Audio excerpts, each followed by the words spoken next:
This week on the Baseline Podcast, we talk about the Olympics, my thoughts on them, and how well I was proven wrong over and over again. And we move into soccer and some crazy soccer news. And we move from the football pitch to the baseball diamond, where we're talking about the red hot Reds. And we're talking about young players lining up in the major leagues, what this means for the future of baseball. And we also talk about some young guys in the NBA. What does this mean for the NBA this year? What rookies are going to have a great year? Then we finish up by talking about the NFL and college football, some of the crazy news stories, and how, well, college football is going to change high school football. All that and more coming up on the Baseline Podcast. Hey, everyone. Welcome back to the Baseline Podcast, where we talk about sports. We talk about all the recent news, and we cover all the angles here. And we're going to talk about a lot of things today.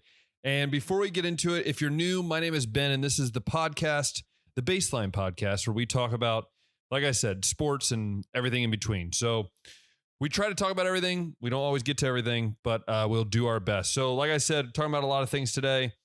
We're going to start with the Olympics. We're going to move into some quick soccer news, mainly because if we talked about every sport, we could be here for 7 hours, and I don't think anybody wants to hear me talk that long. Talk about some soccer news. Talk about baseball, talk about a little bit of the summer league in the NBA. We'll talk about the NFL and also college football briefly at the end of the episode. But I thought let's take the majority of the time. Let's talk about the Olympics because, like we all know, the Olympics just ended literally 2 days ago, a day ago. Yeah, a day ago. So craziness. It's been kind of cool to watch it from the other side of the ocean. That was a weird squeak in my voice. Sorry. I've watched it before, once when I was in Italy briefly, but I've never seen the whole Olympics and the other side of the ocean. So it's been quite entertaining and it's been really cool. And I know that I have quite a bit of thoughts, and I know I've also been proven wrong. If you listened to last week's episode, well, you know that I've been proven wrong quite a bit with the U.S., and I'll get to all of that here shortly. But we're going to start with really what my thoughts are on the Olympics this year, and we'll start with that. And I think my biggest thought, and honestly, the biggest thing, I can't speak today.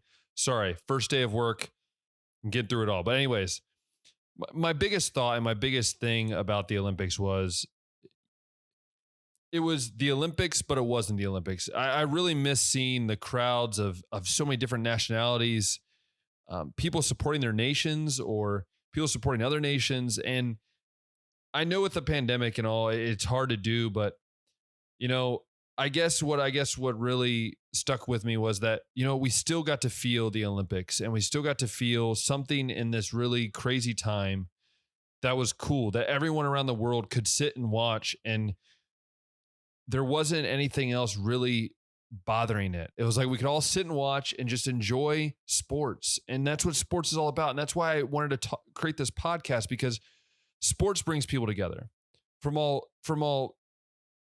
everywhere around the world, from all ethnicities to backgrounds to how you grew up. Everyone around you has grown up around sports, whether they realize it or not.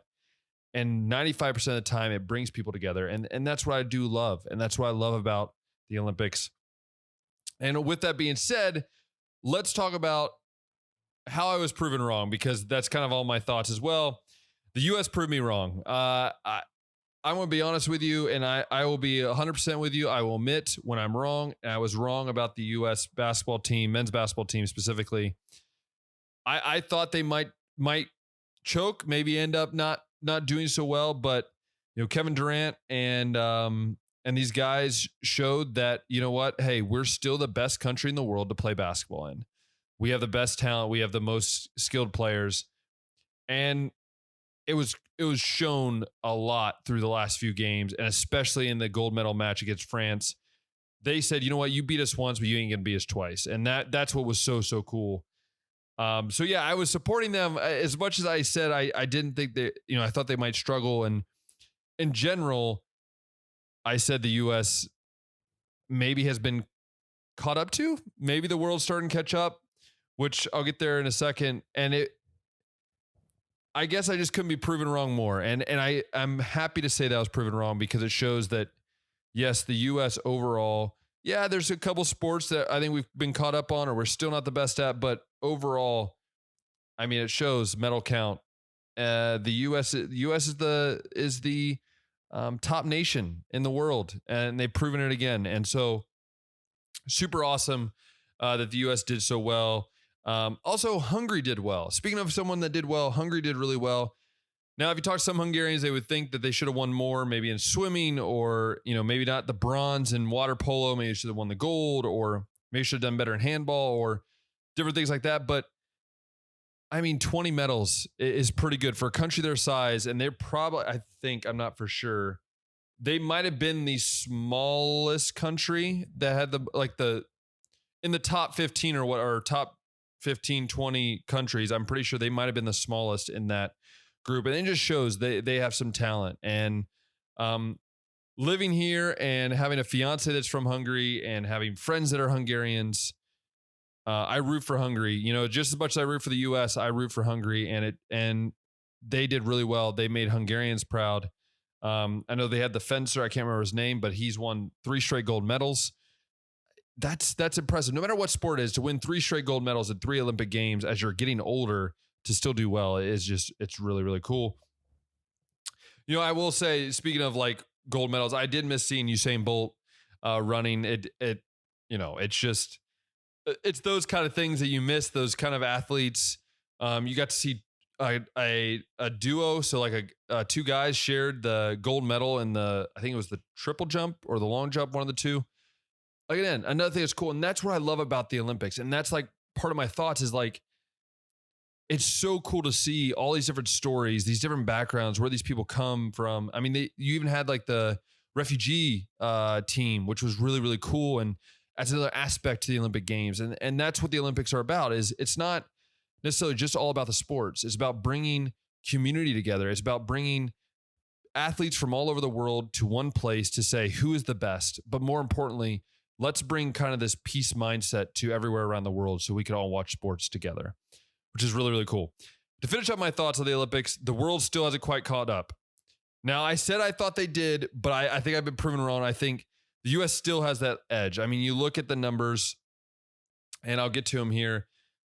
You look at the total medal count, and it still shows. I mean, the U.S. had 113 medals. Okay, let's put this in perspective. That's quite a lot. The next closest was China with 88. And so it shows that, yes, China had 1 less gold, but still you're what, 35 away or whatever. So I think that just goes ahead and I think proves a point that, the U.S. is still the premier place to develop athletes, to show off the athletic skill. And I think you've seen that in many different parts of the Olympics. I mean, you look at track and field, predominantly, not everything, but predominantly there's a lot of U.S. athletes that are very, very good. And there's a lot of other things, like there's the climbing. That was the new event, which is kind of cool. An American wins that. And so it's really cool to see other countries like China. China was second, seeing Russia, or they were called the Russian Olympic Committee, but one of my friends, Josh, says Russia, of course. It's kind of funny. So you have them, Great Britain, Japan, Australia, Netherlands, Germany, Italy. You have all these different countries listed here, and it's really cool to see these different countries. They're growing, they're catching up. I'll say it. It's kind of interesting to see how these countries catching up, but let's be honest, there's still a lot of ways to go. And now, yes, there's a lot more athletes coming from the U.S., and that's what a lot of people say. But I kind of counter that as, yeah, there might be a lot of athletes, but if there was a lot of athletes, then also China should have won all the medals because they have more people. India or some of these other places. It also shows the development. I'm not just saying that they're talented in one place or another. It's also the development as well. So yeah, so that's the total medal count. Crazy. USA still winning a lot of medals. And like I said earlier, Hungary did a great job. 20 medals. They had 6 golds. They were in the top 15 in gold medals, which was really cool. And it's just, Man, I just love the Olympics. It's sad that it goes so quick. Sometimes I wish it was like 2 months, but at the same time, it was so cool to see, the different sports, the javelin throw, diving, rhythmic gymnastics, and water polo and shooting and all these different things. Like it's super cool to watch because it gives you that, I don't know, like it's just really cool. I really do love just the Olympics in general. And so I wanted to talk about the day. I wanted to take some time to talk about the Olympics because we're not going to have the Olympics for another 4 years unless you count the Winter Olympics, which should be happening this winter. But if you don't count the Winter Olympics and you talk about Summer Olympics, the next one will be happening in Paris, as they would say, or Paris, France in 2024. The Winter Olympics happen this year, I believe, in China. That's if they still happen because of COVID. We'll see about that. But yeah, in Paris, France is where the next Olympics are happening, which is super cool. Since I'll be living in Hungary, Rebecca and I have joked about possibly like we should just like maybe head over there and root on Hungary or root on America at the same time. So Olympics are coming to close, but they're going to Paris, France in 2024. But you know who also is going to Paris, France? And that's my soccer news. Lionel Messi, my brother's favorite player, hands down. If he's listening to this, he'll tell you that too. His favorite player, Lionel Messi, is leaving Barcelona. And the reason why I wanted to stop and talk about this is because a little backstory. I didn't really grow up watching soccer. I didn't really grow up, I knew who Messi was, Ronaldo, all these guys, but I didn't grow up liking it. I didn't like soccer. My cousin played it. My brother played it. I didn't really enjoy it. It wasn't until I got here this past year, so about a year and a half now, I've really started to enjoy European soccer. My favorite club, Fradi, is in Hungary here. I've started to keep up with, I play different video games that are soccer now, and I really keep up with the soccer news. I don't think people realize how big this is. Messi leaving Barcelona is honestly like Jordan leaving the Bulls, or like when LeBron left the first time. Not as bad as when he left the first time, but that kind of impact, the impact that he's had on a city, the impact he's had on a fan base, to be there 21 years, basically his whole life, he's been there. It's sad a little bit. It's a little sad, but at the same time, sorry, my mic is bouncing all over the place. It's a little sad, but at the same time, it's good for the sport, I think. Having him play in another place, it's a 2-year deal. I have a funny feeling he's probably going to go to the MLS at some point, which my brother, I'm sure, is super excited about. But it is sad. And seeing how passionate he was about Barcelona and seeing him cry at the press conference, it also reminds us that these athletes are human. These athletes have a connection with the city they play in. Yeah, we always hear about, they betrayed their city by leaving. Messi didn't want to leave. Some of these players don't want to leave, but it happens. I think of Ramos that's also going to PSG, which, by the way, PSG is going to be loaded. That's besides the point. Donnarumma is also going there.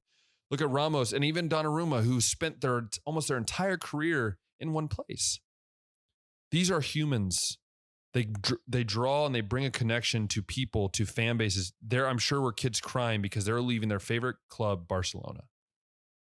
So I think we have to remember that. We have to remember that these are humans.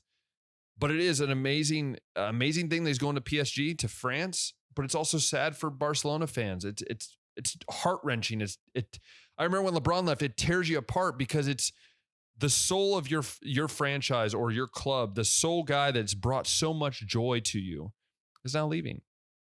So we'll see what happens.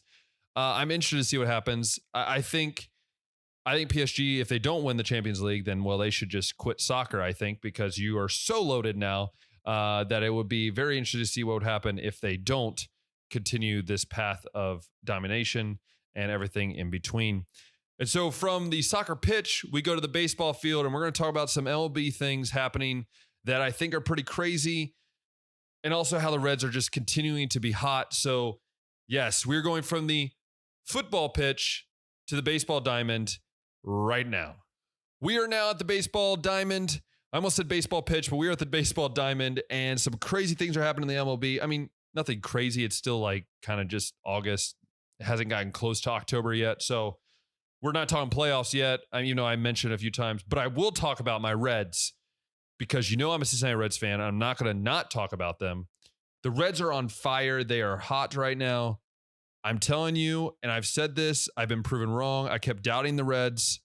I'm becoming my father. So, Dad, you're listening to this. You're bad influence. I got to believe in my Reds.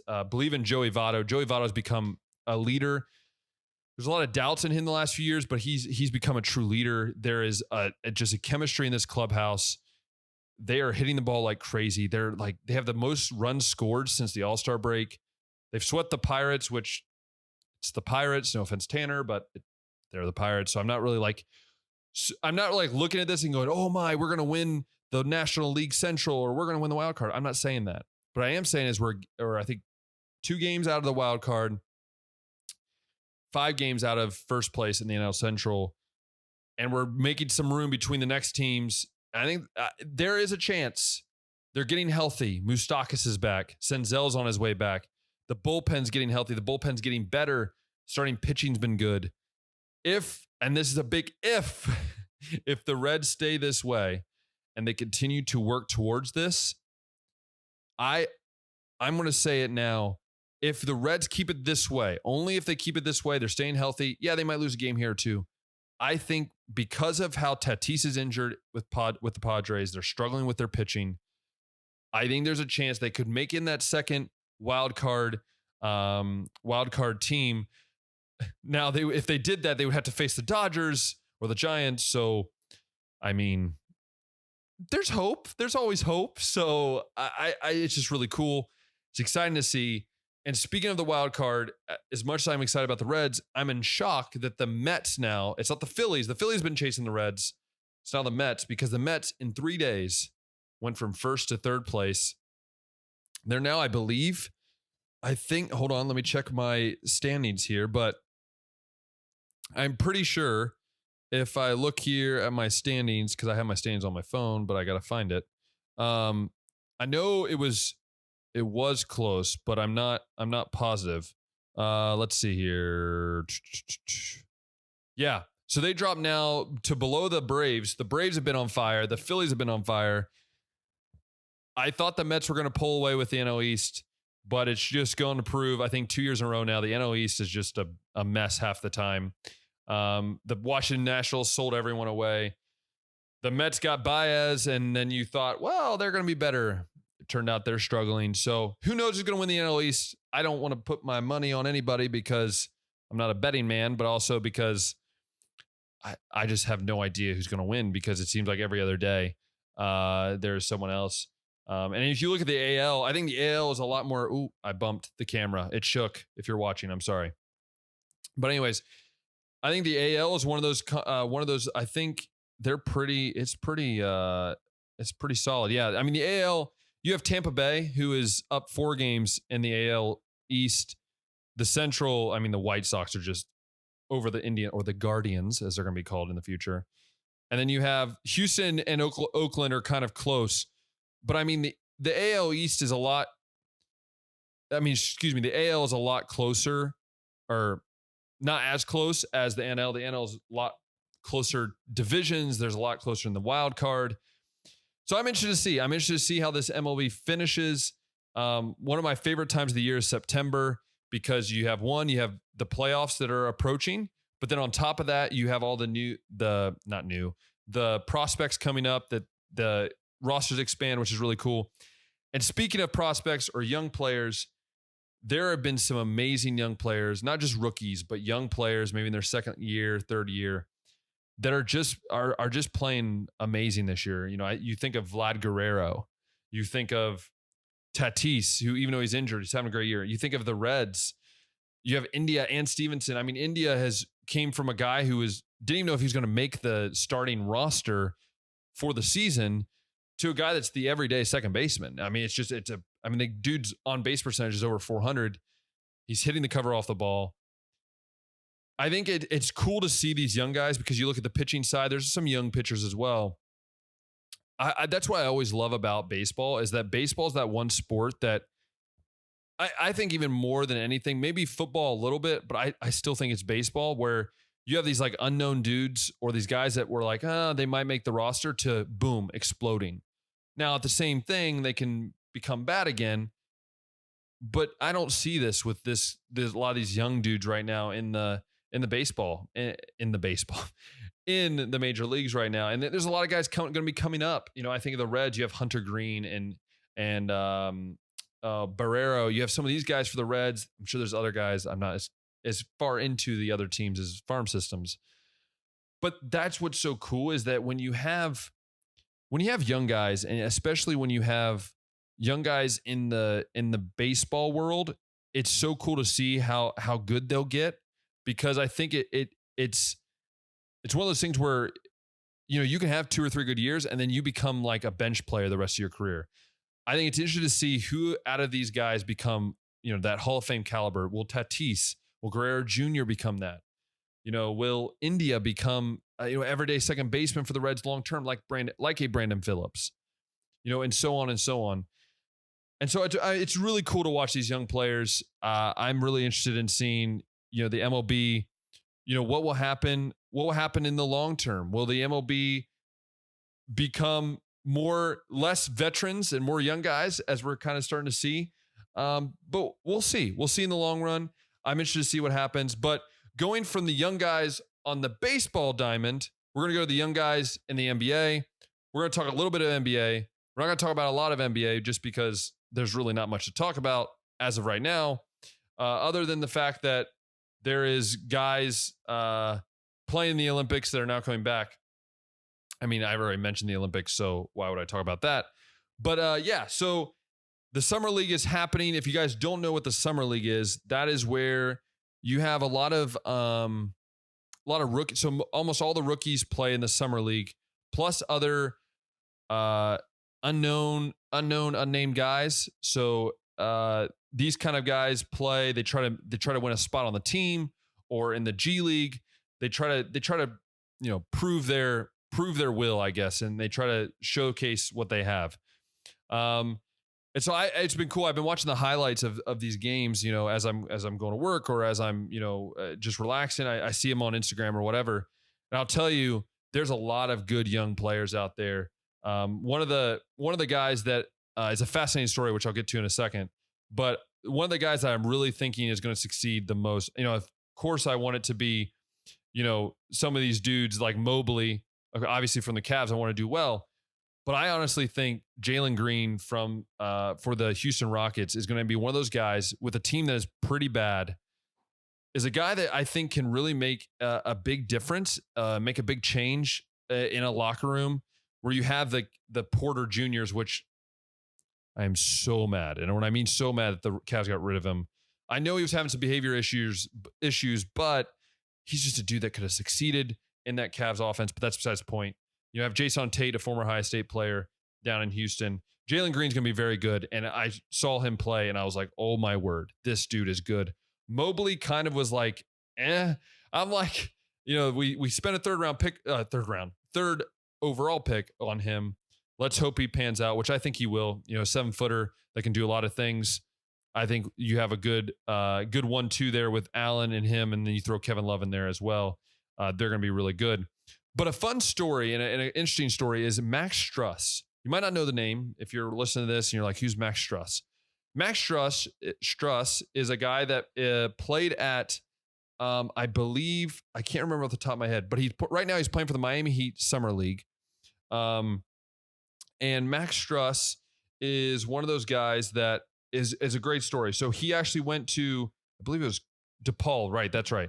So he was at DePaul for 2 years. But before that, I can't remember the team name where he was from, but he played actually against Cedarville when I was a student assistant for Cedarville University. And so it's been cool because he has really been lighting it up in the Summer League. It's only been a few games, but it's those kind of stories that makes me love, one, the NBA Summer League, but two, professional sports. You get these guys that, no one believes in or no one thinks they're going to succeed because they're too small, they're not talented enough. But in the grand scheme of things, you have these guys that are they're out there to prove something. And if there's anything I learned through all my years of playing basketball and baseball is that, my best time, my best games were when people said, hey, you can't do this. You're never going to make it because you have that chip on your shoulder.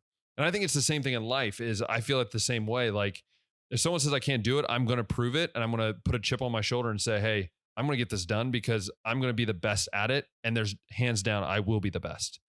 And if you have that mindset, I think you can get a lot of things accomplished. And so, like I said, the NBA is going to be happening. The summer league's happening right now. I think through August, the end of August, maybe. And obviously, as the season gets closer, I'm going to do my power rankings. I'll do kind of the top players in the NBA. I have a couple lists that I've already made that I will be talking about in the future. But until then, we'll just talk about the summer league. I think next week we might talk about the summer league as well. But yeah, it's awesome. The NBA is happening, which is cool. I love basketball. And yeah, so moving from the hardwood, as they would call it, or as my dad would call it because he's old, is moving from the hardwood. We're going to move to the football field, the American football field, to clarify, since I talked about the other football earlier. So yeah, we have the NFL and the NCAA, or college football.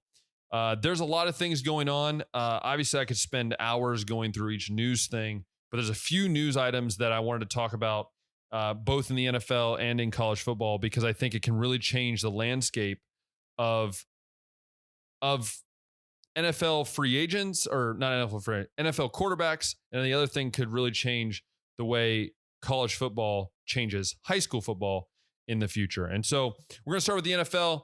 As you know, preseason is right around the corner. I believe it happens this weekend. I think this coming weekend is when the first games are. So I'll be checking out some games, hopefully check out my Browns, see how they're looking, which I'll get to them here in a second.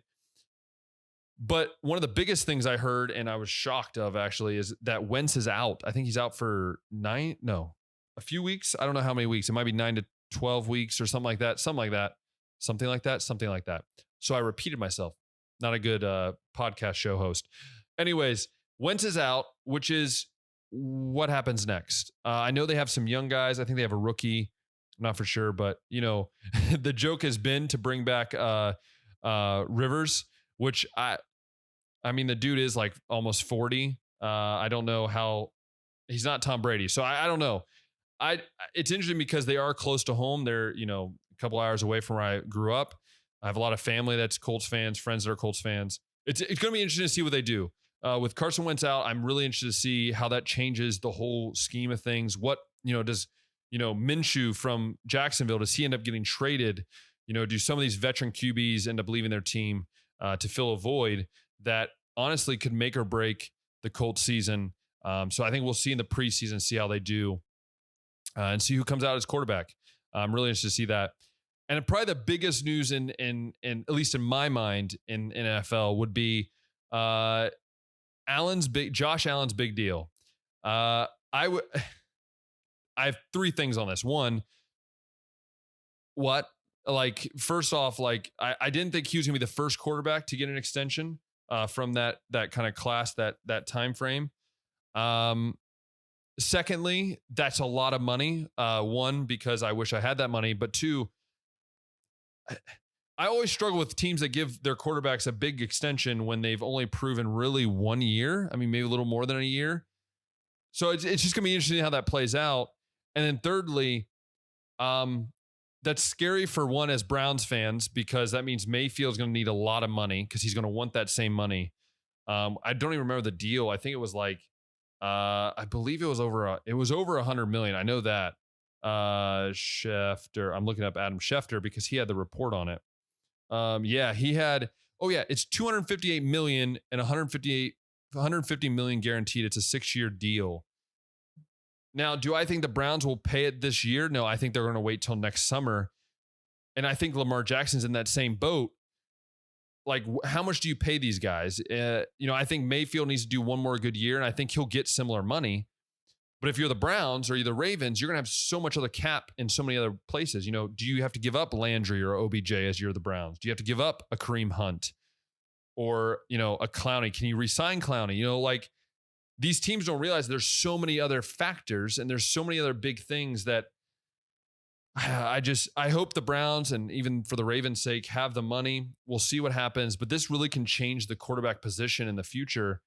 quarterbacks keep getting more and more money. You look at Mahomes and some of these guys, are we going to be on the verge of having dudes make, 450, 500 million for the quarterback? I know it's valuable, but is it worth, handcuffing yourself for years to come? We'll have to wait and see. And speaking of the Browns, I just wanted to bring up this question. Who do you think is the best running back duo in the NFL? There's a lot of people that have a lot of different says on this. Is that a word? A lot of people have different things on this, but I've said the Browns have the best running back duo. I know a lot of experts have as well. My reasoning because of the Browns would be just like the capability of Kareem Hunt and Chubb. I mean, Chubb can play multiple, but he can do multiple things: block, run, catch. Kareem Hunt can do the same thing. When you have two similar backs, like one's more power, one's more agile, but still, it's like, dude, you can have them on either side of Mayfield, and that becomes a real big threat with OBJ, Landry, with the tight ends they have.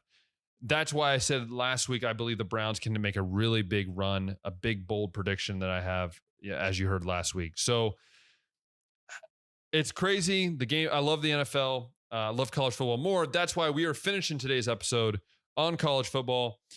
What's the big news coming out of college football? The biggest news, and I'm sure you guys have heard of it by now, is Quentin Ewers. Quentin Ewers? I can never remember how to say his first name. He's coming to Ohio State early, which many Ohio State fans, including myself, is mixed feelings about this. I'm super excited because you get the best player from the 2022 class a year early. The bad news is that you already have three really good quarterbacks. And you're going to lose at least one quarterback to transfer, maybe two, and maybe I'm wrong, which I want to be proven wrong, and we keep all of them. But it's going to be really interesting. It's one of those things where I'm fascinated to see where Ohio State goes. How does this change things? And so I think, and people have been asking me, do you think Ewers will be the starting quarterback for Ohio State? No, I think Stroud will be the starting quarterback. But I do believe Ewers, if Stroud struggles, if McCord would struggle, or if Miller's still there, I feel bad that I'm saying Miller's going to transfer. But if any of those three start struggling, you could see Ewers step right in. I mean, he was the best quarterback for the next year. It also hurts the recruiting rankings, but that's okay. No one cares. And so what does this mean? What does this mean for college football? What does this mean for future quarterbacks, future stars that are coming out of high school? I think unless high school changes the rules in certain states of like, hey, you can profit off of your name and likeness, you're going to see more and more juniors going to be seniors saying, hey, I'm going to reclassify. I'm going to take the classes I need, and I'm going to go a year early. I think that's the biggest thing. I mean, that's a big reason why. So unless they change these laws in certain states, I think you're going to have a big issue. You're going to have struggles. And I'm interested to see what you guys think. What is your opinion? Do you think Ewers is kind of the not stumbling block, is the first stone to kind of hit the hill and everything else is going to be rolling after that? Or do you think this is just a one and done thing? What is your opinion? Say it in the comments. I'd love to hear kind of your opinion on that. And I'd also like to hear your opinion on the best wide receiver room in college football. Many say Alabama. Many say, I think Georgia. I've heard Georgia. I've heard LSU. I've heard different schools named. But I would have to say Ohio State, and there are a lot of people that say Ohio State as well. And the reason why I say that is simply this: when you have six dudes plus a couple more that can go out and start for any team, and you're like reserves with Olave and Wilson, the two best wide receivers in the country. Sorry, you can at me, don't care. I just don't know how you can beat that. I don't know. Yeah, I don't know how you can beat that. We'll see what happens. But that's the best wide receiver room in the country, hands down. And so to finish up, before we go, we're going to be talking about my interesting fact of the week about sports. Stay tuned. Sorry about that. We're back. Had a battery die on me, so I had to go change my battery. But anyways, the interesting fact of the week is, well, it's one of those things where I was meant to type it in, but I forgot to add it to my my document. But anyways, I want to finish my thought. Before we get to that, I kind of had to make a weird cut. So before we get to that, I want to finish my thought on college football. I think there will be a change, and obviously we're seeing the changes now, but I think there'll be a change throughout high school football as well. That's why I think college football will have the impact of what they're passing now, and with the whole name, image, likeness. I think that's what's going to change high school football. So that was my final thoughts. Sorry, battery was about dying, so I was trying to hurry up. But also, I wanted to finish by obviously sharing my interesting fact of the week. I guess I always want to say day, but it's of the week. And since we talked about the Olympics, and we finished up by the Olympics, and one of my favorite things is just weird Olympic facts, and that's kind of what I want to finish with, is the weird Olympic fact. And as you know, the Olympics is very, very old. It's one of the oldest. I think obviously it is the oldest in the world, because there is nothing else like the Olympics. Ben, come on, use your words. Anyways, the first Olympic race, which by the way was ran back in 776 BC, so a long time ago, and it was won by a chef named Corubus. Anyways, he was a chef. A chef won the first ever Olympic race, which, I mean, it's probably possible nowadays to see people that are doing different jobs that are Olympic athletes. But I just think it's fascinating that the first ever Olympic race was won by a chef. That's pretty cool. It says moments after receiving his first paycheck, he hired a cook and an agent. So he basically became more famous due to the fact that, he literally ran in the Olympics, which would be probably pretty popular back then in 776. So that's your interesting fact of the week. I hope you enjoyed. And also, before I go, I just want to say thank you for the support that you've given to this podcast. This sports podcast is something I've wanted to do, like I've always said, for a long time, ever since I stopped doing sports radio. So thank you so much for just taking the time to listen. I hope you've been encouraged. I hope you've had a little fun, maybe some laughs, learned some more about sports. Who knew that a chef was the first one to run an Olympic race and win it? So that's pretty cool. And so if you've loved this episode of the podcast, go ahead and like and favorite it on all your streaming platforms for podcasts. That would mean a lot to me. And if you're watching on YouTube, hit that thumbs up button, hit that subscribe button, hit that notification bell. That'll allow me to see that you're enjoying this, that you want to see more of the podcast. You want to see more videos. We'll probably be having more videos coming out soon outside of the podcast, so stay tuned for that. And I want to remind you that here on the Baseline Podcast, we try to cover all the angles. I hope I covered all the angles. If I didn't, let me know in the comments. And as always, we'll see you next time.